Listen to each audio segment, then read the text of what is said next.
जबकि मुस्लिम धर्मगुरु बढ़ती आबादी को अशिक्षा का नतीजा बता रहे हैं। लोग ये कहते हैं कि हिंदू की आबादी कम हो गई है और मुसलमानों की और दूसरों की आबादी जो है वो बढ़ गई है और हिंदुओं की घट गई है। तो उसके अंदर सिर्फ और सिर्फ एजुकेशन का महत्व है। और अब ये सरकार देखे कि मुसलमानों में शिक्षा का स्तर क्यों पूरी तरीके से कम हो रहा है, क्योंकि जो पढ़ी लिखी कौमें होती हैं उनके 1 या 2 बच्चे होते हैं या बहुत से बहुत 3 बच्चे होते हैं। मगर हालांकि इससे इतर सियासत का एक तबका ऐसा भी है जो न सिर्फ प्रधानमंत्री की आर्थिक सलाहकार परिषद की रिपोर्ट पर सवाल उठा रहा है, बल्कि मुसलमानों की प्रजनन दर में गिरावट को हिंदुओं से बेहतर बता रहा है।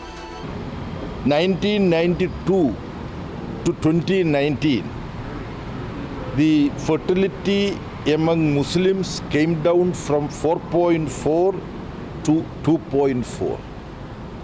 During the same time, the fertility of Hindu women, it came down from 3.3 to 1.9. More interesting is the decline of fertility rate among Muslims are faster than that of Hindus. घटते हिंदू और बढ़ते मुसलमान के अंकगणित पर बहस के बीच आजादी के बाद हुई अब तक की जनगणना के अनुसार इन दोनों धर्मों की हिस्सेदारी में क्या बदलाव आया, अब उसे भी देखिए। भारत की जनगणना के अनुसार 1951 में हिंदू करीब 84% थे, जो 2011 में करीब 80% पर आ गए। तो 1951 में जो मुसलमान करीब 10% थे, वो 2011 में 14% पर पहुंच गए थे। बीजेपी मुस्लिम आरक्षण को लेकर पहले ही कांग्रेस पर हमलावर है। ऐसे में देश की आबादी में घटते हिंदू और बढ़ते मुसलमान की रिपोर्ट के जरिए बीजेपी को एक और मुद्दा मिल गया है। ऐसे में सवाल उठता है कि क्या कांग्रेस और विपक्षी गठबंधन इस नैरेटिव की काट ढूंढ पाएगा? अब आप पिछले चुनाव में बीजेपी को धर्म के आधार पर मिले वोट का अंकगणित भी देख लीजिए।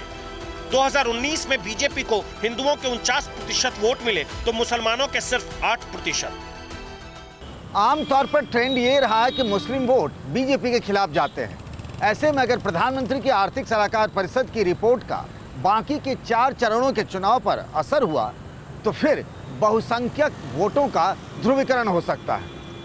फिर इसका फायदा किसे होगा, इसका अंदाजा लगाना ज्यादा मुश्किल नहीं है। वैसे अब 4 जून आने में बहुत कम दिन रह गए हैं जब हिंदू मुस्लिम नैरेटिव का नतीजा देश के सामने होगा। Bureau report, TV9 Bharatvarsh.